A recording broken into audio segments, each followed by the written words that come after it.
I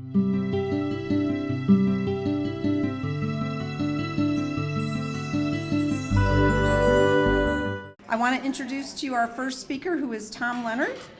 Please join me in welcoming Tom. He's a proven leader and a dedicated public servant. Tom previously served as Speaker of the Michigan House and continues to be a strong voice for conservative values and effective governance. We're grateful to have him here with us today to tell you about his run for Michigan governor. Tom? Appreciate you, my friend.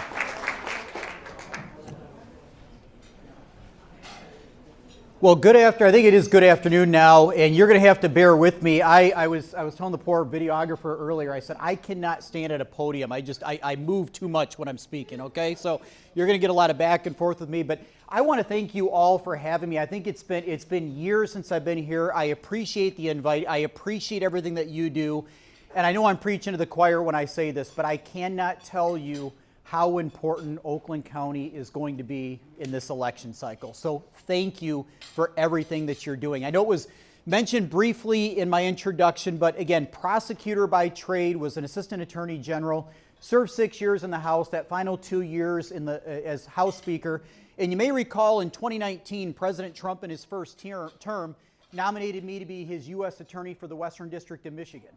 And that was one I thought I was going to be in office in about 6 weeks. That's what the White House thought. And unfortunately, you may have heard the president talk about these blue slip rights. And that is why it is so important that we get a Republican U.S. Senator here. I know Christy Rogers is here, Mike Rogers' wife, but we have got to get a Republican senator in Washington, because when I was going through this process, a home state senator can unilaterally block and not even allow a U.S. attorney nomination to even get a hearing. And that's what Debbie Stabenow did to me in 2019, and left over 4 million people in this state without a Senate-confirmed U.S. attorney. Even Eric Holder himself said that is nuts and it should have never happened. So that's a bit about my background. I've been at a law firm down the street, Plunkett Cooney, for the last 6 years. And I've had, the question often comes up, Tom, why are you doing this? And there are 3 very simple reasons. There's 3 bullet points here. You can see them. You don't have to read them. And that's Hannah, Thomas, and Danny. That's our 9-year-old, our 6-year-old, and our now 20-month-old. And when you look at the state of this state right now, the fact that Michigan is bottom 5 for unemployment, we are bottom 10 for income growth, the fact that 74% of our 4th graders in this state right now cannot read at a proficient level. We are 800 primary care physicians short of what we need in this state. 1/3 of our counties are maternity deserts. They don't even have a doctor available to deliver a baby. Half of our police chiefs and sheriffs were recently surveyed. They do not have enough staff right now to provide basic services to their communities. I could go on for an hour, but I think the most staggering statistic is this one right here. Over the last 20 years, the only state that Michigan is beating for population growth is West Virginia. And I refuse to sit back and have one of my kids come to me over the next 15 years and say, Dad, I am so sorry. I would love to stay in the greatest state in the entire country, but sadly there's no opportunity for me here. I'm leaving, and then Janelle and I got to get on a plane and travel hundreds of miles to see our kids and our grandkids, and I know many of you feel that same way. That's why we are doing this. And frankly, I was one of the later entries into this race. Did a lot of traveling and a lot of listening. And what I was waiting for, I wanted to see a candidate that was going to put forth a bold, positive vision for where they wanted to take this state. Frankly, cookie cutter talking points is not going to cut it in November. And I've been very clear everywhere I travel. It doesn't matter if I'm talking to conservative Republicans like I am right now, if I'm talking to police groups, if I'm in the UP, if I'm on the west side of the state, I say the same thing every time. I believe Democrats gave Republicans a playbook 2 years ago for what happens when you wake up every single day, you're void of a vision, you don't know where you want to take the country, and your only focus is hatred of one person. You lose the election. And frankly, as Republicans, we are not immune to that.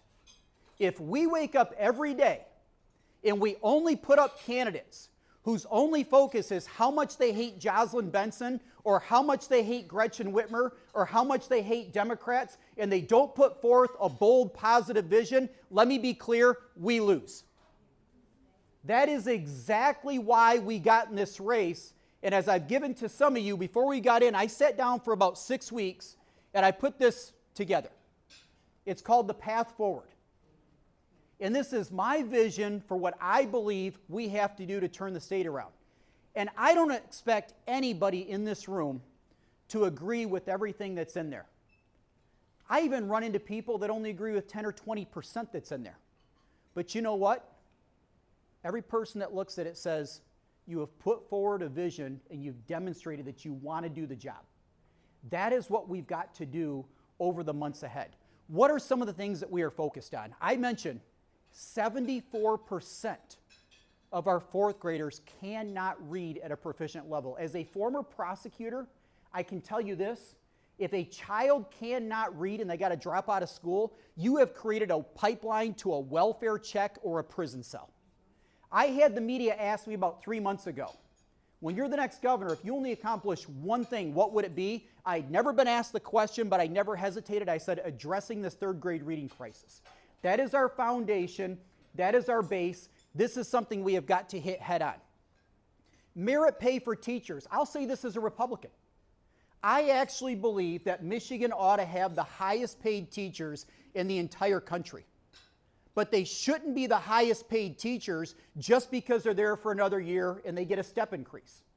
Let's reward the great ones well, and let's get rid of the bad ones. More flexibility in the merit curriculum.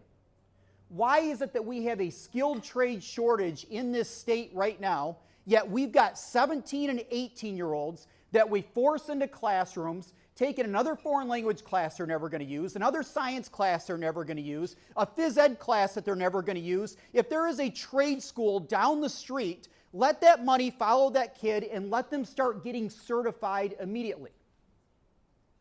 When it comes to men and women's sports, let me be clear about this. I don't know if you saw or heard about what took place in the Rockford School District. Absolutely made my blood boil. There is a family suing the school district right now because the school officials were transitioning a minor child behind their parents' backs. I've been very clear about this. It is not good enough for us as Republicans to just stand before people and say, I don't believe men should be in women's sports. Frankly, we have got to hit this issue head on. If you look at our plan calls for Michigan becoming the first state in the entire country that makes it a criminal offense where you go to jail if you are a school official and you try transitioning somebody's minor child behind their backs. We have a mental health crisis in this state right now. A quarter of our population suffers from some type of mental health issue. Half of them are not getting treatment. 10% of the teenagers across this state at some point in the last 2 years have tried committing suicide. I had a consultant reach out to me several months ago, and he said, I want to give you some free advice. If there's one thing I could do to help you on your campaign, stop talking about mental health because nobody cares. And I said, frankly, you are not traveling the state with me, and you don't see every single head in the room go back and forth because every single one of us is impacted either directly or indirectly by this crisis. We have got to end the stigma that comes attached when somebody suffers from a mental health issue. You think about this for a moment. If you have a physical problem, if you get diagnosed with a physical condition, what do? You go to your friends, you go to your family, you go to your doctor, you start getting treatment, and you go to your place of worship and you ask for prayer. Sadly, right now, if somebody's diagnosed with a mental health issue, they don't know what to do. They're scared. They're ashamed. And frankly, as a society, nobody in this state should ever be ashamed to get the treatment that they need. And as a state, we should never sit back and let them hurt themselves or hurt somebody else before we step in and help. This is something that I've focused on as I've traveled the state, and I am not going to stop talking about it, regardless of what any consultant tries to tell me.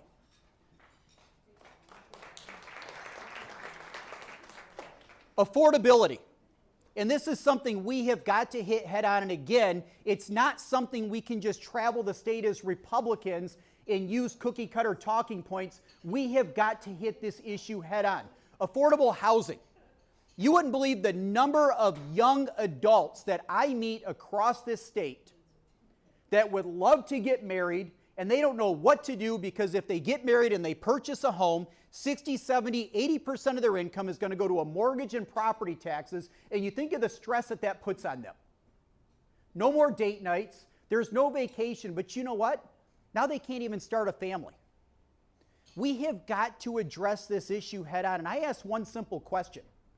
There are several things I believe we need to do to address it, but why is it that my uncle, a journeyman electrician, has been a journeyman electrician for over 20 years in South Carolina, married my aunt and moved here, and it took him 5 months to find a job? Why?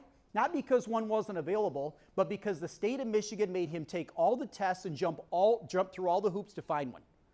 When you have an affordable housing crisis and you have a skilled trade shortage, frankly, I think Michigan shouldn't just be the easiest state or the easiest state in the country to create a job. We ought to be the easiest state in the entire country to find a job. Let's tell the world we will grant you reciprocity.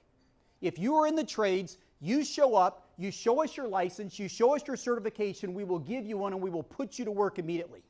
That's how you start lowering the cost of housing. Electricity rates. Michigan has the highest electricity rates in the entire Midwest, and we have some of the highest in the country. And yet, outside of somebody standing before you with these other candidates and hearing them say, we're going to repeal Whitmer's Green New Scam, I have yet to see one candidate put forth a plan other than us. We put forth an entire energy plan. Frankly, I am not afraid to say that this state should not be dominated, it shouldn't be dominated, it shouldn't be owned by two utilities.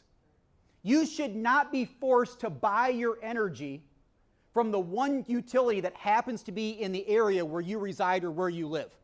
We need more choice, we need more competition. It is time to end the utility monopolies now. We need Michigan Public Service Commission reform. The Michigan Public Service Commission is made up of 3 unelected bureaucrats, all appointed by the governor.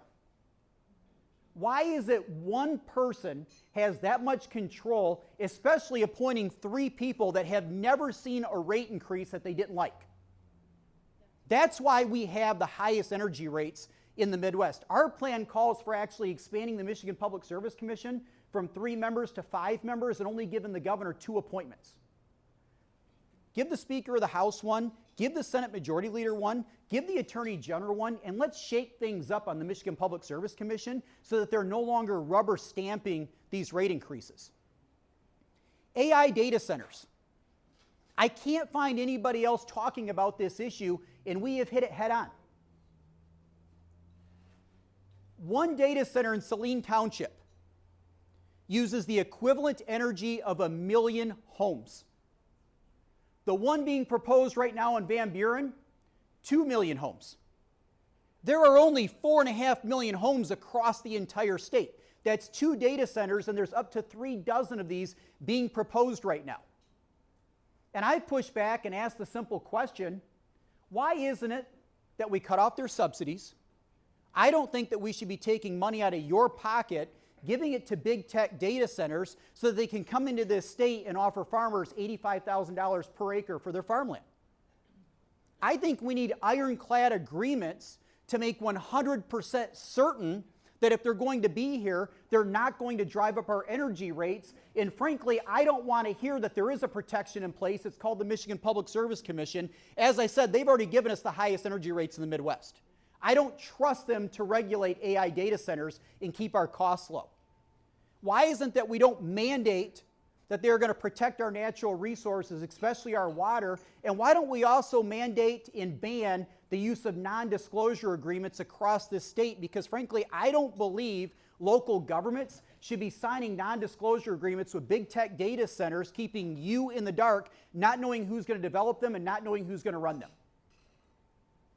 These are the types of issues that we are out there talking about every single day. I will close with this. I mentioned that we are going to put forth a positive vision and bold agenda every day. I've actually been deeming it and terming it the Dan Campbell approach. You remember when Dan Campbell took that stage at that first press conference? He didn't focus on 6 decades of failure. He didn't point the finger. He didn't cast blame. He just simply said, we've got a problem here, and with a positive vision, a lot of grit, a lot of determination, a lot of hard work, we're going to get this thing fixed. If he could turn around the Detroit Lions with that type of vision, the absolute worst sports franchise in the history of the country, we can turn the state around with that same vision. When I was in the prosecutor's office, I had this case, and I'm often asked, what was the proudest moment I ever had as a prosecutor? And you would think maybe it was a case where we put somebody in prison for several years because they'd done something really bad. And we had a lot of those cases. But frankly, the proudest moment I ever had as a prosecutor wasn't one where we put somebody in prison. It was one where we kept somebody out. And I drew this case, this young man, 17 years old, charged as an adult. He shot these 3 men at a bus stop in the north end of Flint. Was charged with 3 10-year felonies. I walked into his first hearing, and his defense attorney grabbed me. He said, Tom, I need you to do me a favor. Go back in the holding cell. Spend just a few minutes with this young man. What I thought was going to be a few short minutes wound up being over an hour. Walked into this holding cell. I shut the door. Here was this kid. He was about 5'5", 120 pounds, orange jumpsuit, handcuffed, tied to the ground, in tears pouring down his face. And he said, sir, I have to tell you something. Every single word in that police report is 100% accurate. I shot them exactly like it says that I did. But what's not in the report is this. Yes, I was carrying this gun illegally, but I do so because I live in one of the most dangerous places in the country, and I carry it for self-defense. And the day that I shot them, that's exactly what happened. They attacked me. I thought they were going to kill me. I shot them.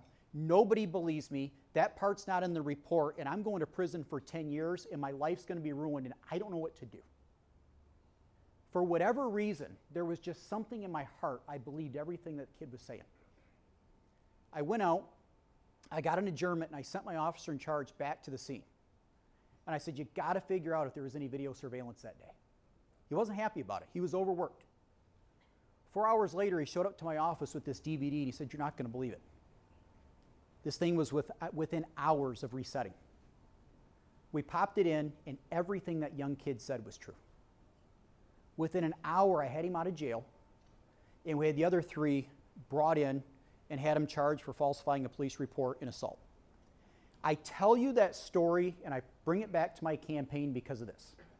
As I travel the state, I'm meeting and listening to senior citizens who don't know if they're going to be able to stay in their homes because they can't afford their property taxes. I'm meeting teachers and law enforcement officials who are completely at their wits' end. They are fed up. They don't know if they're going to be able to do another day on the job because of how bad things have gotten. I'm talking to single mothers right now who know that every single day the sun comes up, they are sending their child to a failing school, and they don't know what to do about the situation because they are not blessed enough to be able to afford to send their kid to a private school, and they can't quit their job and homeschool their child because they won't be able to pay the bills. And the last thing they want is somebody running for governor that's going to travel the state and sit down with them and tell them how bad the rest of the world is. They want somebody that's going to sit down, listen, identify their problems, and go to work fixing them every single day.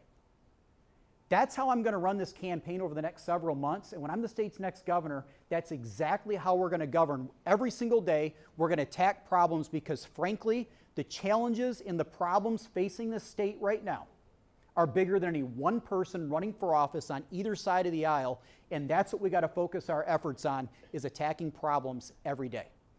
With that, I look forward to working with every single one of you over the next several months and making certain that we win in November. I'll open up to any questions anybody might have.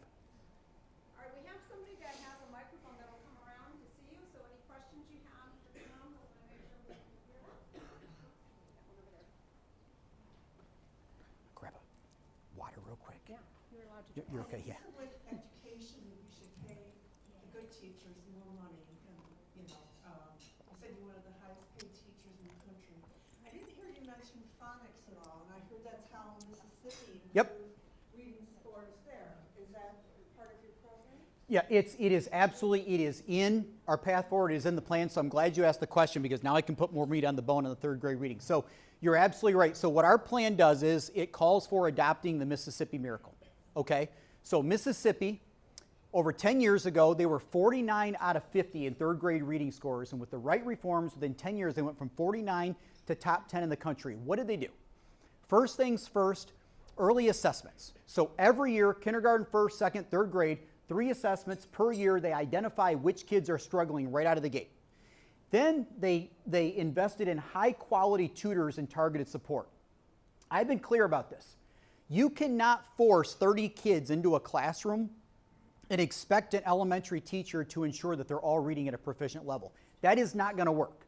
Mississippi understood that, and they made certain that those kids had high-quality tutors in targeted support in those rooms. Third thing they did, they drew a line in the sand. And they said, we can no longer advance a child from the 3rd to the 4th grade if they're not proficient. You spend the first 3 years learning to read, then you read to learn. But if you're going to do this, you have got to empower parents in this process. There's got to be better communication. There's got to be programs available. That's what Mississippi did. Now, as it relates to the science of reading and phonics, absolutely, that is part of our plan.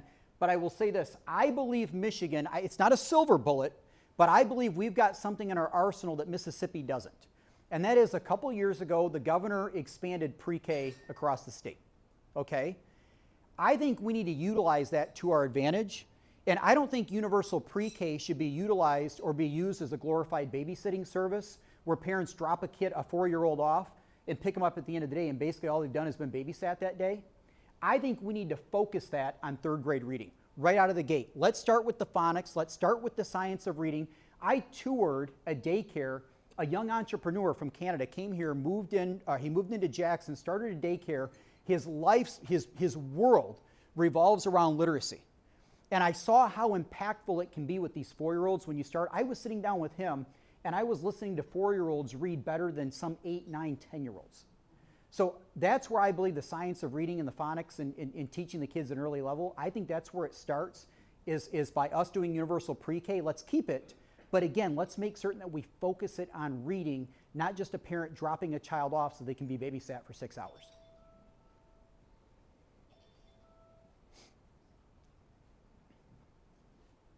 Hi, Tom. Hey. Thanks so much for coming, and thanks for talking about the issue of mental health. So I was glancing at the path forward. One of the things that you talk about, which I think is important, is expanding inpatient mental health care services. Another priority I see is stopping the growth of the budget or even reducing the budget. Yeah. So my question is, how do we expand inpatient services without increasing the budget? So what our plan calls for in terms of the budget, so you'll often hear candidates stand before you and they'll say, when I'm governor, we're going to doge state government. And then you say, okay, what does that mean? Well, we're going to find the fraud, waste, and abuse. Okay, what does that mean? Well, we're going to find the fraud, waste, and abuse. Okay, so what you're saying is you're going to walk in, you're going to drop an $85 billion budget on the legislature's lap, and you're going to say, find the fraud, waste, and abuse. That's what that means. And I've said, if you really want to find fraud, waste, and abuse, and you really want to get to where it's at in the budget, instead of the governor walking in and dropping an $85 billion budget on the legislature's lap, and forcing them to be accountable, why don't we have a governor that walks in and says, legislature, hold me accountable? And what you do is you walk in and you go back to zero-based budgeting. You zero out the entire budget and you tell the legislature, now I want you to hold me and my department heads accountable, and I want you to force me to justify why every single line item needs to be put back in that budget. That's how you find savings. You know, to put this in a personal perspective, if your personal budget's out of control, and you have way too many subscriptions on your phone, do you think you're going to save more money by sitting down with your spouse in December and arguing over which ones you're going to cancel? Or do you think you're going to save more money by saying, let's cancel every one of them out right now, and let's have the debate which ones we actually need to sign back up for? That's what zero-based budgeting does, and that's how you find the fraud, waste, and abuse. In terms of the mental health, how much would you think it costs right now to put a licensed psychologist into every single school building? And this is assuming we have that many licensed psychologists, which we don't. How much do you think it costs? No, I'm talking statewide to put them in every building, not per building. $650 million. I talked to a telemental health company that can provide telemental health services to every single teenager across the state, 13 to 18, and this would not just be public schools, this would be charter schools, private schools, home schools, you name it. Any child 13 to 18 that wants it with their parental consent, I might add, a shade over $6 million. That is a rounding error in the state budget. Is that going to be the end-all, be-all to end our mental health crisis? No. But frankly, it would be difficult for me as governor to say that I can provide a service to every single teenager across the state that is going to be 24/7, and if at 2:30 or 3 a.m. they see something on Facebook that sets them off and they're having a breakdown and they're contemplating suicide, they will have somebody immediately they can go online and they can talk to. I cannot tell kids that I will not provide them that type of service over a rounding error in the state budget. We could do the same thing for our veterans across this state, 45 years and under, for $750,000. These are the types of things that I believe we need to start looking at and we need to start talking about. I hope that answers your question. One more question if we have it? Yeah. And I might add, it's always the last question is always the toughest. I'm going to answer the very hard question. The real way to save money in the state, by far, is consolidating school districts, cities, and universities. Yep. We have way too many universities that have lost tons of students. There's no need to have all this. Same with public schools. Same with post office. Have the same situation. No one wants to make the hard decision. You make those hard decisions. So especially with the schools, the simple answer is yes. And you're absolutely right. Michigan population 10 million. Florida population 22 million. They got more than twice the population of us. Do you know how many school districts we have here in the state of Michigan? 900. We've got a little over 900. Do you know how many school districts they have in Florida? 80. 80. Now, I'm not saying that Michigan has to look exactly like Florida once we do the consolidation, but there is nobody in this state that is going to convince me that we need 900 superintendents, 900 CFOs, 900 COOs, 900 bus directors. You name it. The same thing, you are absolutely right, the same thing with local services, and I'm going to pick on where I'm from in DeWitt. I will tell you, DeWitt is a phenomenal area. I love it. We've been blessed to live there, okay? The township, I think it's population 13,000. The city, population 3,000. Yet we have 3 fire authorities and we have 2 police departments. And the township completely surrounds the city, which is smack dab in the middle of the township, which means if you live in one corner of the township and you call 911 and they send a township officer, they might be sending a township officer from further away than if they just sent the city officer. And I know this is going on across the state. Why are we not consolidating services again with local governments, with these police, with these police agencies and these fire authorities.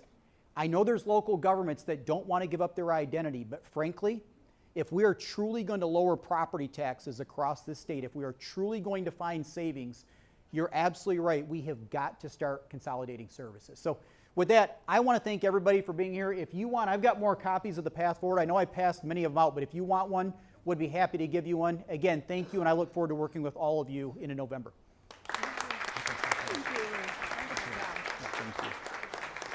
Thank you, guys. All right. Moving along, thanks, Tom. Appreciate it. Some energy there, very knowledgeable. Thank you for joining us. So the next speaker we have is Ava Chestnut. It's my pleasure to introduce her. She's from Michigan Forward, representing Oakland County for the 2026 election. She's here also with Jacob Newby from Macomb, and they are going to focus on moving our state forward through strong leadership and meaningful action to get Republicans elected. And I'll let her tell you about what she's working on for us. Do you want it in here? Yeah, that's fine. Do you have a clicker? Yes. Just because I think there's like 6 slides maybe. There you go. Okay, push it to the right. Okay, perfect. Good afternoon, everyone. My name is Ava Chestnut, and I'm the Regional Advocacy Director for the Michigan Forward Network here in Oakland County. First off, I want to thank Annette for putting this all together. And second, our team has also been involved in the 35th Senate District race that was mentioned earlier. And it would be wonderful if we all could help Annette with the letter writing and the postcard event that she mentioned previously. So what is Michigan Forward? We are a nonprofit in Lansing focused on holding the government accountable, defending your rights, and protecting our constitutional freedoms. We're proud to be the first line of defense against the radical left, fighting for Michigan taxpayers every single day. Our mission is to hold the state house this year and flip the state senate in this upcoming election season. Okay, there we go. It works. So my full-time job is simple: to hold the Democrats accountable for their voting record and make sure residents know the work that our Republican state representatives in Oakland County are fighting for every single day. We do that through direct one-on-one conversations with people here in Oakland County, social media outreach, attending local events or meetings, and overall just getting involved with the local community. So here's the reality of it. We can't do this alone. It's gonna take the grassroots army to reach the thousands of people in this district who need to hear this message. This is why I'm looking for people who are willing to step up, volunteer, and talk to voters during this election year. Sorry. Just a brief overview of some of the main areas of our focus that we engage with are fairness, affordability, safety and security, education, and energy. And with that, if we want to make communities safer, lower costs, and have a government that actually works for the people, we have to get involved, especially this year. But join us and follow us on social media, and I'm around after to answer any questions and would love to help. I'm back up now. Okay. Any questions for Ava and her group at all? We got someone coming? We got a couple? So in terms of how you help, I assume this isn't all of the above things. So like you have volunteers who door knock, you give money to candidates, you do independent expenditures. Is there anything I'm missing? No, that's pretty much it. Would you say? Yeah. I mean, we're really trying to engage.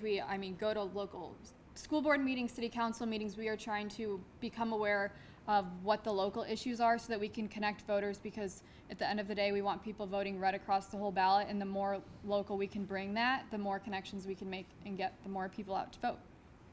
So you're across all Yes, of the we have 7 regional advocacy directors in the state of Michigan. Jacobs Macomb, we have someone in Wayne County and West Bloomfield. I'm, for the most part, East Oakland County, and then where else? We're only focused on Michigan, though. Oh yeah, only focused on Michigan, though.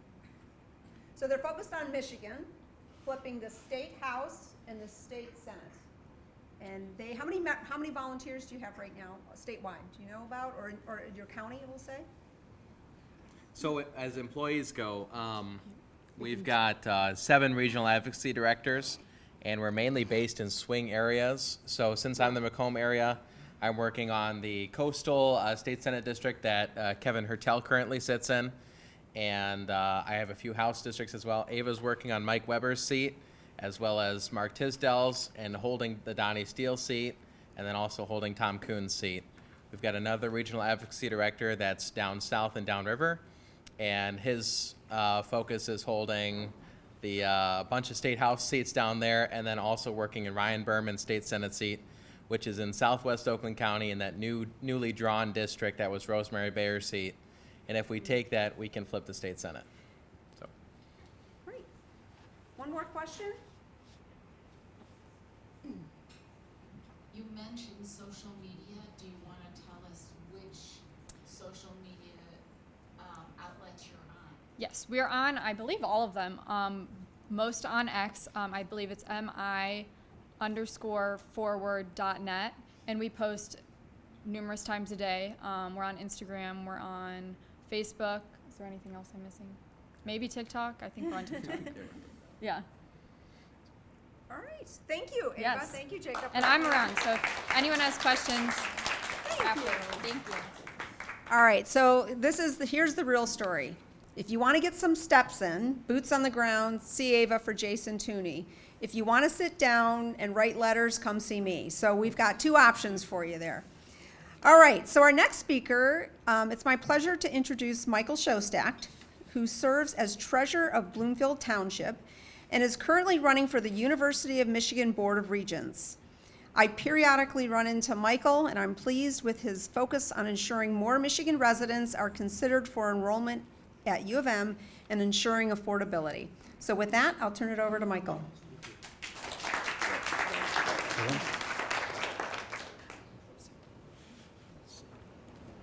There we go. That's me. Take this out here as well. Okay, good afternoon, everybody. My name is Michael Schostak. I'm currently the Bloomfield Township Treasurer. I'm also a U of M alum. I got my MBA there. Go Blue. Any other U of M alums in the house? Go Blue. Go Blue. All right. Anyone with children or grandchildren, U of M? Three? All right. Now let me ask you this. Do any of you have a child or a grandchild that applied to U of M with strong grades, high test scores, and did not get in? Anyone know? No? Okay. Usually I get a couple people to raise their hands because that is an issue, so that's what I'm going to talk about. Let me just preface by saying what does a regent do? So the regents are the board of trustees for the university. They oversee the entire enterprise. It's a $15 billion enterprise. It consists of the educational institution, the research institution, and a hospital system and a health system. And the regents oversee all of that. They set policy, they approve the budget, they hire and fire the university president. And there's been 5 presidents in the last 5 or 6 years, so there needs to be a change in how they pick these presidents. So I'm very excited, I hope all of you are as well, that Time Magazine ranked U of M as the #1 public university in the country. Okay? And on that same list, this is a list of the world's best universities, 2026. We were #9 overall for universities in the world. Okay, the universities ahead of us included Harvard, Oxford, Yale, those kinds of institutions, and Michigan was #9 on that list. Ahead of my other alma mater, which is the University of Pennsylvania. That's where I got my undergraduate degree. And it's an Ivy League school. So Michigan is very highly regarded. Oops. So this is directly from the mission statement of the university. The mission of the University of Michigan is to serve the people of Michigan and the world, blah, blah, blah. Okay, but to serve the people of Michigan. And I don't think they're doing that. And that's why I'm running for this position. So this, I don't know if you guys can see this. The screen's a little far back here, but this is a snapshot of the U of M enrollment in the fall of 25, so this current academic year. And there's about 35,000 undergrads, 15,000 grad students, and 2,700 professional students. The professional students are the lawyers, doctors, MBAs, things like that. What I really want you to focus on is this number right here, and the percentages are cut off.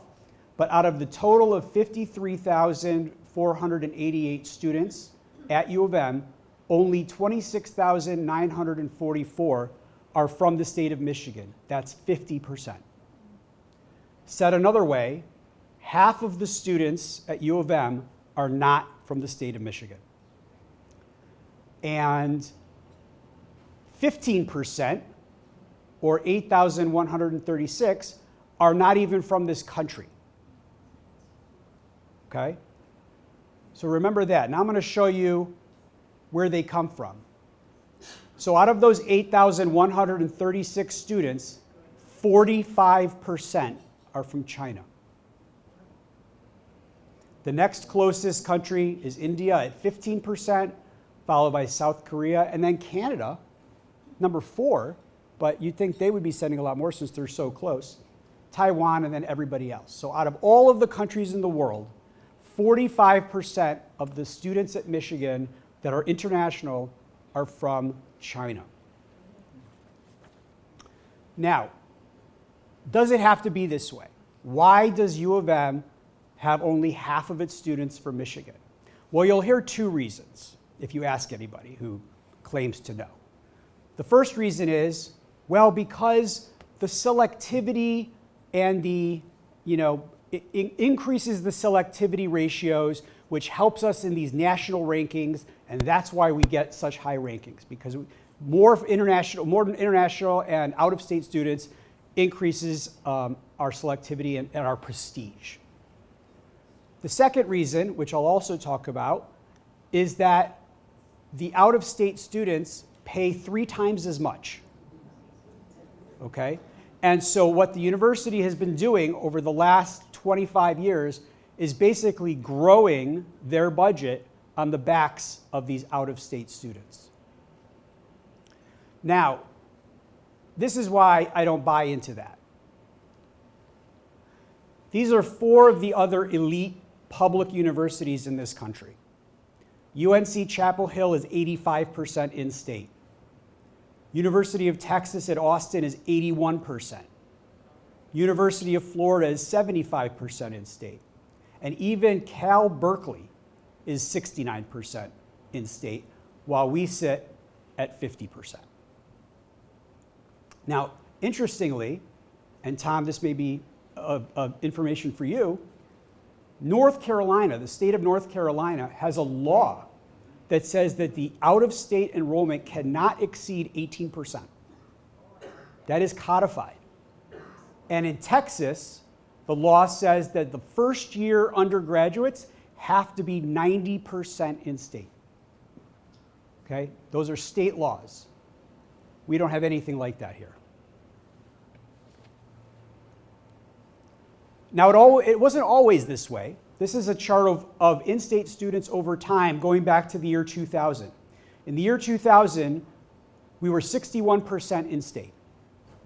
And you see over time that has gradually declined to where we are today at 50%.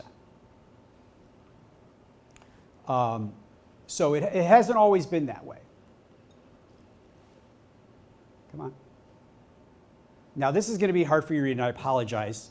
I wasn't sure how big the screen would be. But the other thing that you'll hear from people at U of M is, well, the state isn't giving us enough money. And so we have to make up for it by getting these out-of-state students who pay 3 times as much.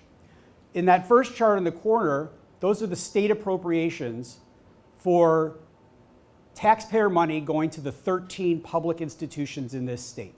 And the one all the way at the end over here is the University of Michigan that gets $373 million each year, and that was this year's budget from the state. Michigan State gets the second highest at about 330, and then it goes down from there all the way to Lake Superior State, which only gets 17 million, but that's a pretty small school. And here are the in-state students. This is the number of in-state students. Okay, Michigan State has the highest. They're at close to 80% in-state. U of M has a lot, 25,000 students, compared to the other universities, but again, it's only half of the population.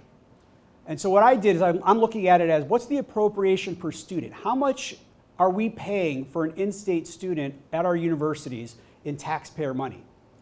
And Michigan, by far, is the highest. We're paying $14,700 a year in an appropriation to the university per in-state student.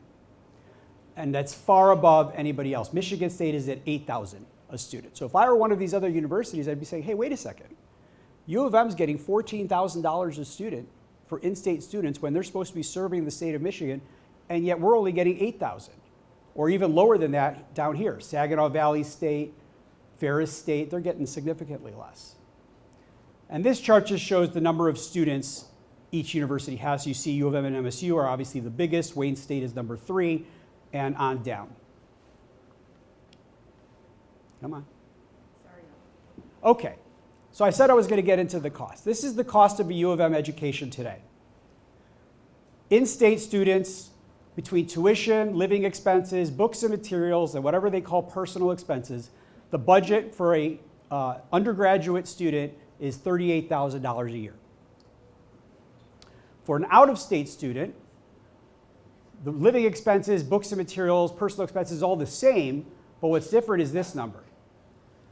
The out-of-state students pay 3.5 times the tuition that an in-state student pays.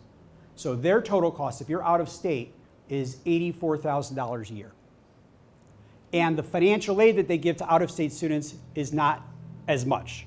So basically what this says is that the kids that are coming from out of state are all from very affluent families because they can afford to pay $84,000 a year without much financial aid. And that difference is $45,000 a year in tuition. That's how much more they're getting by giving a seat to an out-of-state student versus an in-state student. And I'll come back to that in a minute. Come on. I am so sorry. No, it's all right. Okay. Now, U of M has done some great things for in-state financial aid. They offer the Go Blue Guarantee. This is about almost 10 years old. And basically what it says is that if you come from a family that makes a combined household income of less than $125,000 per year, and you have less than $125,000 in assets, you get free tuition. Free tuition. You have to pay room and board, but free tuition. And if you're above that income threshold, all the way up to $175,000, you get a significant chunk of your tuition covered. Now, here's the fine print. And it's guaranteed for all 4 years. Here's the fine print. The fine print is that they count home equity as an asset. So if you are a Michigan homeowner for the last 5 to 7 years, middle class, you probably have $100,000 in home equity that's been built up over time from you paying down your mortgage and from house prices just going up. We all know it. You know, my house has gone up almost 45% since I bought it in 2020. And that home equity is there. So you can, you know, how do you access that? You borrow against it. So if the school's saying, okay, go take out a loan against your home equity to pay for tuition, well, you still have to pay back that loan and your income hasn't changed. Okay? So if you could afford to pay off that loan, you could afford to pay the tuition. And so the net result of this is that middle-class families that own their home are being shut out of this program. And the only people this is benefiting are renters. I would like to see this expanded. I think the income threshold needs to be higher, and I think home equity needs to be removed from the calculation because it's shutting out middle-class families.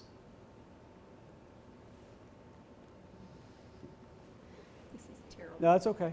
Come on. Okay, let's switch gears. Let's talk about the campus climate. So we all know that U of M is a liberal bastion, but, oh, too far. I don't know. Keep going. Okay, there we go. Okay, so we've all seen the issues that took place a couple years ago with the encampments for Palestine, and what that's turned into is threats and violence against Jewish students. And the university did respond to that. Some got arrested, students got arrested, et cetera. But if you talk to Jewish students today on campus, they still generally feel unsafe and unwilling to show their Judaism as they walk around, whether it's through a Star of David or a yarmulke or whatever. They don't feel comfortable with it. The other thing the other group that doesn't feel comfortable are conservative students, because they're worried that if they espouse any kind of conservative view, they're going to get shut out of a club or an organization, or they're going to get a lower grade from their liberal professor if they say anything conservative.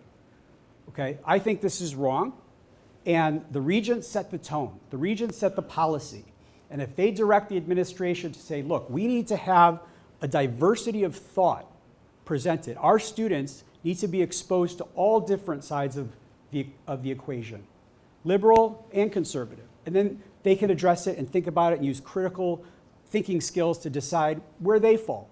But it should be an open, free expression campus. Nobody should feel worried or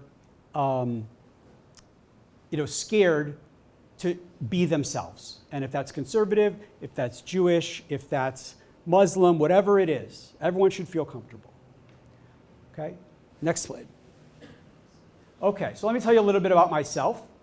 I'm currently the Bloomfield Township Treasurer. I've been on the Bloomfield Township Board since 2016, so I've been elected 3 times, 16, 20, and 24.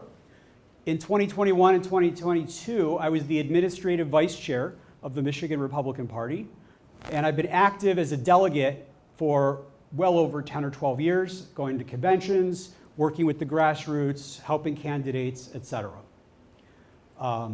In terms of my work experience, I was a finance professor at Wayne State for 5 years, so I got to see the kind of liberalism and the kind of rot in academia from firsthand as a professor.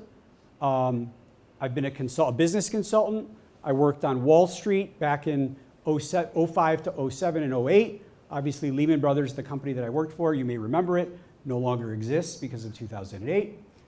So that's when I picked up my stuff and I moved back to Michigan and got involved here. And I started my career at a firm called Booz Allen Hamilton, where I was a consultant for the U.S. Defense Department, and I worked at the Pentagon for 2 years during the Iraq War in 2002.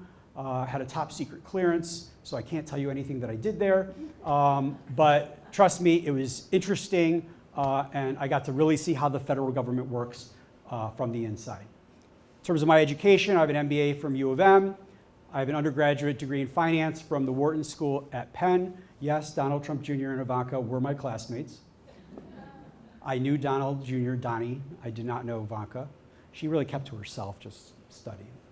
Obviously, Donnie did not do that. And last year, I was selected by SEMCOG, which is the Southeast Michigan Council of Governments, to represent our region at Harvard at the Kennedy School in a class for state and local government officials, senior executives, and that was from all over the world. Really super interesting. Okay, one more slide. Okay, just some quick note. I see we're running out of time here, but some of my accomplishments as treasurer: I manage over $460 million of public funds. I currently am in the process of refinancing some of our millage bonds to save taxpayers $675,000. That will directly lower property tax rates because I'm refinancing those bonds. We have special assessments for road projects. I don't know if any of you are familiar with that, because the state and county don't give us money to take care of our roads, so we have to do it, so we pay for it through special assessments. I have been focused on keeping costs down for those special assessments to the point that we are actually issuing refunds to people who paid these special assessments for their roads because we got the project done 20% under budget. I created the special assessment deferment program for residents who can't afford that extra assessment on their taxes, where basically we allow them to defer that assessment until they sell their house when they get cash, right? So they don't have to pay the assessment now, we'll just defer it until they sell their house. So that's something new that we created.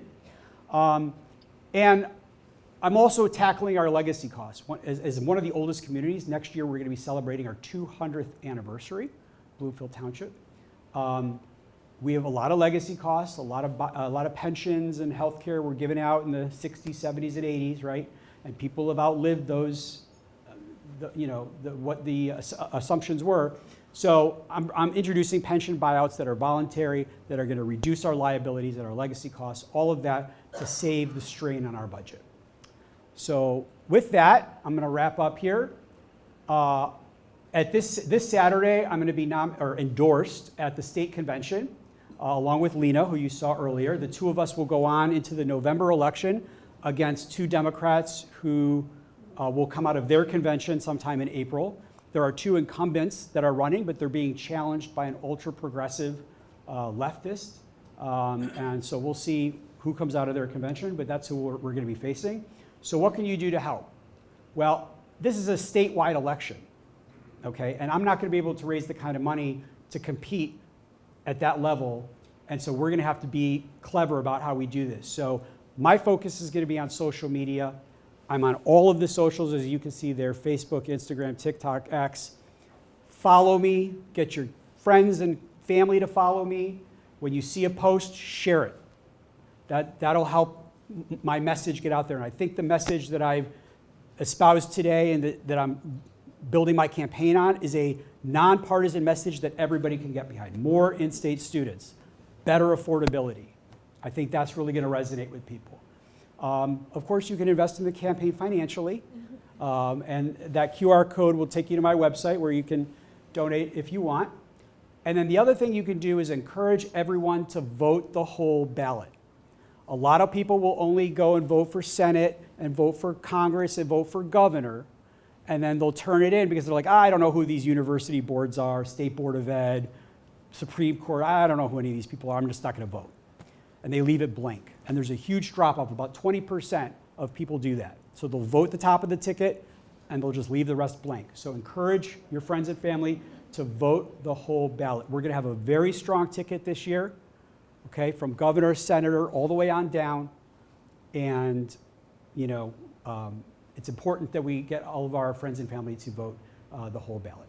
So with that, go blue. And I don't know if I have time for questions. One question. Anyone? Yes, sir. Oh, Mr. Reinstein, how are you? Professor, we worked together at Wayne State. He taught accounting, I taught finance. We all know one of the major rules of finance is every decision is a marginal decision. Mm-hmm. If you take more Michigan students at the expense of more national students, Mm-hmm. the pool of qualified students is going to drop, no matter how you slice it. And Michigan's rankings will drop, no matter how you slice it. That's it. Well, respectfully, I don't agree. If we set a target of 70%, and if I'm a regent, I want to make it so that by the end of my first 8-year term, 70% of the students are in-state. That means we'd have to convert 7,500 students from out-of-state to in-state. Roughly 6,000 undergrads, 1,500 grad students.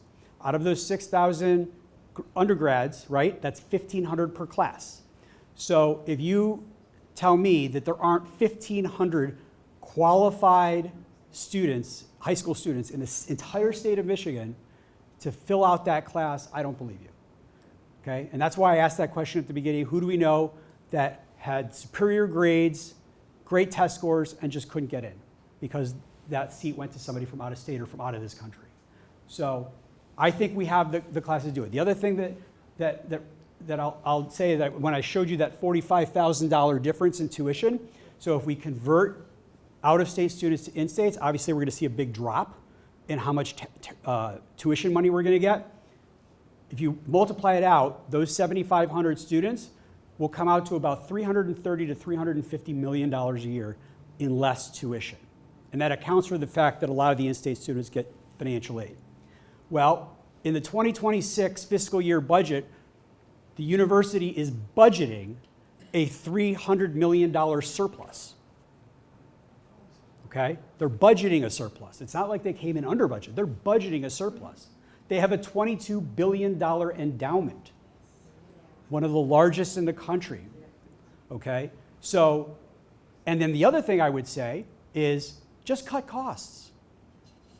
Okay? We don't need all that bureaucracy, whether it's DEI or not. We don't need that bureaucracy.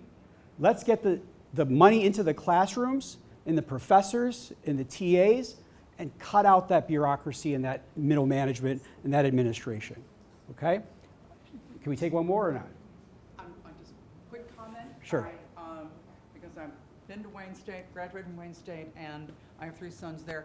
My concern is the inclusion of the Chinese students in research labs. I think that is a real serious Yeah. concern that if they have to go lose some money over it, so be it. Yeah. Because I think that is. Yeah, no, 100%. very serious. One thing I didn't say is that I'm sure some of you have seen the headlines in the last couple years, that one Chinese researcher that was caught at the airport trying to smuggle in a bioweapon. And 2 years ago, 5 Chinese students were caught spying on Camp Grayling when our military was drilling with the Taiwanese military. So yes, I'm seriously concerned about that. That's why I highlighted that 45% of our international students are from China. Real problem. We've got to address that. I would look to restrict that until we can make sure that we find a way to vet these people. So I'm going to stop right there. I'll be happy to take your question. I'll stick around. Thank you very much for listening. And go blue.